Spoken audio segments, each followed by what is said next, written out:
Hello. This is the first video in a series that will be showing educators about different technology tools that are available to help teach digital citizenship to their students. This ties in directly with the ISTE Standard 4. The first tool that we're going to be looking at is Turnitin. Turnitin is a popular software service that automatically detects plagiarism in student essays. I'm going to be showing you a few of the features from the teacher point of view when accessing student work using Turnitin. The ISTE standard that we're going to be looking at is standard number 4, and the goal behind this standard is to promote and model digital age citizenship and responsibility. Turnitin is going to be the first tool that we're going to look at that helps students understand what digital age citizenship and responsibility means. These tools will not do the job on their own and instead should be used as a tool for educators to teach the standards. Alright, after logging in and Turnitin, you are able to see all of your courses down here. After clicking on an individual course, it'll open up all the assignments that you have assigned to these students, along with the dates submitted, dates graded, and other tools. So right here, what we're going to do is we're going to start looking at this first essay, the Beowulf thesis paper. So over here I see 13 out of students submitted it, and I can view it by clicking here. On this screen, I can see not only student work, but I can also see the similarity report. And what this is doing is it's searching every individual sentence and phrase within the student's essay for other common features within their essay found in other essays online. If I go back to my other students to show you another example,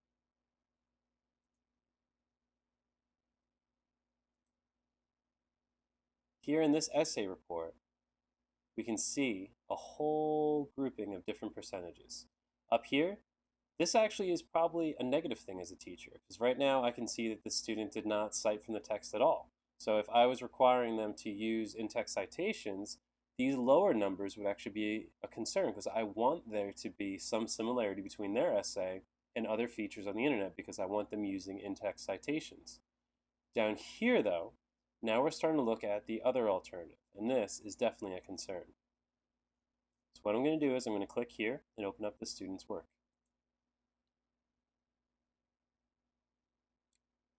Alright, what you're looking at now is the teacher view of a student essay. Up at the top, we can always see that similarity report. Over here, we can use some quick comments to add into the student's essay. This is a nice, easy way to give them feedback on what you thought about their essay. You can use Turnitin's comments or create your own. Over here is the actual work. What I want you to see up top is this originality tab. So now this is the Grademark tab where I would be grading the essay, but originality is what we want to see. Here, Turnitin is going to highlight key phrases that are mentioned in other sources on the internet.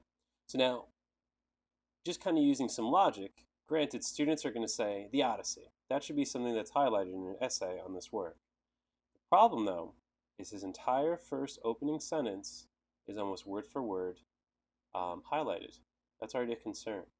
And now if we notice, we see the same source, number 1, coming up over and over again. As we scroll through the essay, more and more of the essay is in red. This is showing us that this work was potentially plagiarized.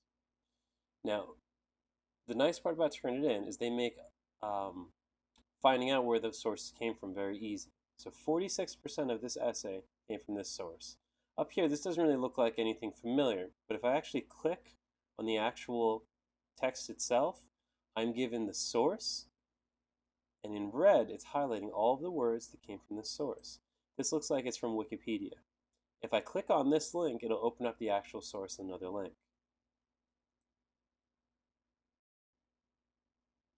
Another feature that I like to point out are these other two sources. If I hover over this, or if I click, let's see if we can bring up the name. Okay, so submitted to Aquinas College and submitted to Bellarmine College Prep High School. So this is actually finding this information in other student work that was submitted to Turnitin. So not only just Google results, but also other essays that were submitted. In the next clip, I'm going to show you how it actually is able to bring up other student work within a school district. All right, so now this is another student example essay. But what I want to show with this final clip for Turnitin is that over here in the sources side, along with Schmoop and other school districts, here's Vernon Township itself. If I click on this, or if I click in the text, I can actually see another student's work for my class, showing that they both used nearly the same individual opening sentence. Now, this could be a number of things. It could be plagiarism, it could be the students copying each other's work, or it could be that the teacher gave them a question that was rephrased very similarly. So, from the descendants of Cain to fire-breathing dragons, Beowulf has rid the land of its evils. Both of these students chose to start the sentence the same way. We can also see that their heading is the same. That makes sense considering they're both my student.